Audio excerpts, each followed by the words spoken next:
নমস্কার বন্ধুরা, গোপালে হেসেলে আপনাদের সবাইকে স্বাগত। আজকের এই ঠান্ডা ঠান্ডা ওয়েদারে এই দুর্দান্ত স্বাদের কম্বো রেসিপিটা আশা করছি আপনাদের সববার ভালো লাগবে। প্রথমেই জল দিয়ে যে পরোটা তৈরি হবে সেই ডোটা তৈরি করে নেব। সেজন্য আমি একটা প্রথমেই বড় বাটি নিয়ে নিয়েছি। এর মধ্যে প্রথমে দিয়ে দিচ্ছি হাফ কাপ টক দই। এবার এর মধ্যে দিয়ে দিচ্ছি স্বাদ মতো নুন, অল্প একটু চিনি দিয়ে দিলাম। এর সাথে দিয়ে দিচ্ছি অল্প একটু খাবার সোডা। এবার সব কিছুকে খুব ভালো করে মিশিয়ে নিয়ে দইটাকে খুব ভালো করে ফেটিয়ে নিতে হবে।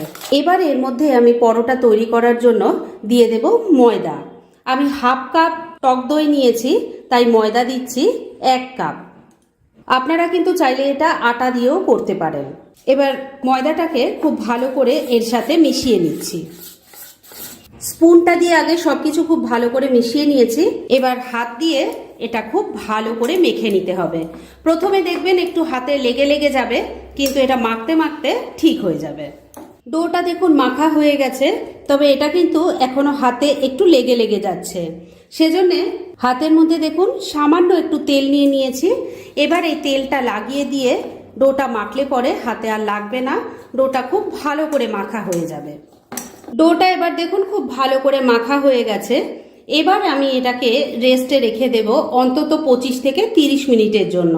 আর এই সময়ের মধ্যে চলুন এই পরোটার সাথে খাওয়ার জন্য সাইড ডিশটা তৈরি করে ফেলি। এই রান্নাটা করার জন্য প্রথমেই এর মশলাটা বানিয়ে নিচ্ছি।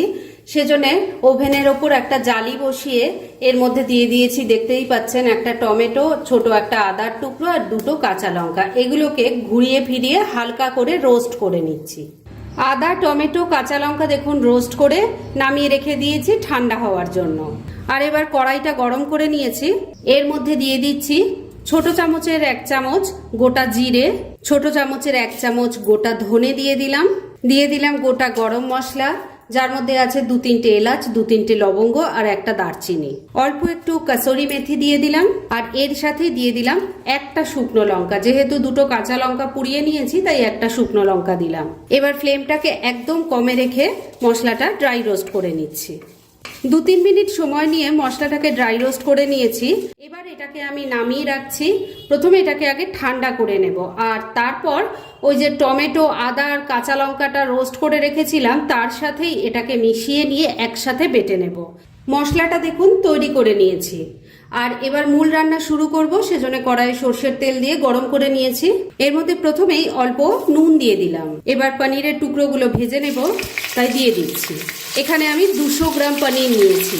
সমস্ত পনিরের টুকরোগুলো ভাজার জন্য বসিয়ে দিয়েছি। এবার এগুলোকে মিডিয়াম ফ্লেমে রেখে উল্টে পাল্টে লাল লাল করে ভেজে নিচ্ছি।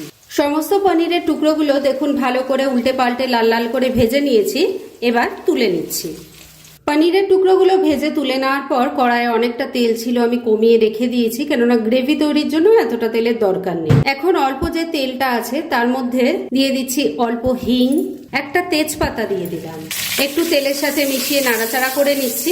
মশলাটা তেলের সাথে মেশানো হয়ে গেছে। এবার তৈরি করে রাখা মশলার পেস্ট এর মধ্যে দিয়ে দিচ্ছি অল্প হলুদের গুঁড়ো, অল্প কাশ্মীরি মির্চ পাউডার দিয়ে দিলাম, স্বাদ মতো নুন দিয়ে দিচ্ছি। তবে নুন দেওয়ার আগে খেয়াল রাখবেন পনিরও কিন্তু নুন দিয়ে ভাজা আছে। অল্প একটু গুড় দিয়ে দিলাম, আপনারা গুড়ের জায়গায় চিনি দিতে পারেন। এবার সবকিছু খুব ভালো করে মিশিয়ে মশলাটাকে খুব ভালো করে কষিয়ে নিতে হবে। 2-3 মিনিট সময় নিয়ে মিডিয়াম ফ্লেমে মশলাটাকে খুব ভালো করে কষিয়ে নিয়েছি। এবার গ্রেভির জন্য এর মধ্যে জল দিয়ে দিচ্ছি। মিক্সি জারটায় অনেকটা মশলা লেগেছিল, তার মধ্যেই অল্প জল নিয়ে দিয়ে দিলাম। ভালো করে মিশিয়ে নিচ্ছি।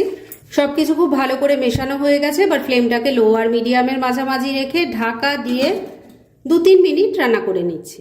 মিনিট 3 রান্নাটা করে নিয়েছি। এবার ঢাকা তুললাম। ভেজে রাখা পনিরের টুকরোগুলো দিয়ে দিলাম। ভালো করে গ্রেভির সাথে মিশিয়ে নিচ্ছি। এর মধ্যে এবার দিয়ে দিচ্ছি কয়েকটা গোটা কাঁচা লঙ্কা। এর সাথেই দিয়ে দিচ্ছি অল্প একটু ঘি। ভালো করে আরেকবার মিশিয়ে নিচ্ছি।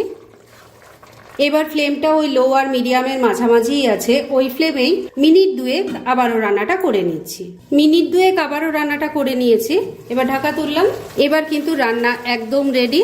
এইটুকু গ্রেভি থাকতে থাকতে নামাবো, কেননা এটা ঠান্ডা হলে আর একটু জমে যাবে, তাই গ্যাসটা বন্ধ করে দিলাম। আর এবার এটাকে আপাতত ঢাকা দিয়ে রেখে দিচ্ছি, আর পরোটাগুলো তৈরি করে নিয়ে দুটো একসাথে সার্ভ করে দেখাচ্ছি। সাইড ডিশটা তৈরি হতে হতে ডোটারও খুব ভালো মতো রেস্ট করা হয়ে গেছে, ঢাকা তুলে নিলাম। এবার এটাকে আমি আবারও একটু ভালো করে মেখে নেব। ডোটা খুব ভালো করে মেখে নিয়ে তার থেকে আমি লেচিগুলো কেটে নিয়েছি। একটা লেচি নিয়ে নিয়েছি বেলার জন্য। এবার এটাকে বেলে নিচ্ছি। একটা রুটি দেখুন বেলে নিয়েছি। এবার এই রুটির ওপর দিকটায় একটু জল লাগিয়ে নিচ্ছি।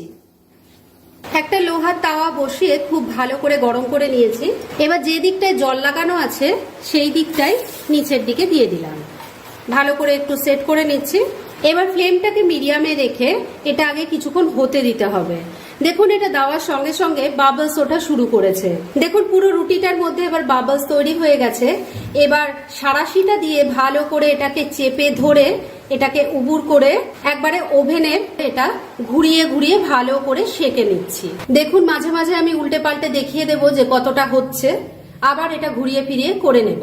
দেখুন একটা তন্দুর রুটি খুব সুন্দরভাবে সেঁকা হয়ে গেছে। এবার অপর দিকটাও কেমন হয়েছে সেটাও দেখিয়ে দিচ্ছি।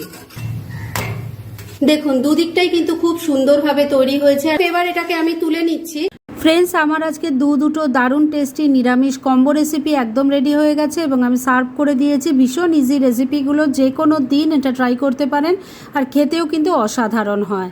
তাই অবশ্যই একদিন ট্রাই করুন আর তারপর কেমন লাগলো সেটা প্লিজ কমেন্ট করে জানাবেন। এরকম ধরনের অনেক ভালো ভালো নিরামিষ রান্নার রেসিপি আপনারা গোপালের হেসেল সার্চ করলেই পেয়ে যাবেন, যার মধ্যে থেকে কিছু কিছু আমি সাজেস্টেড বক্সেও দিয়ে দেবো, সেখান থেকেও আপনারা দেখে নিতে পারেন।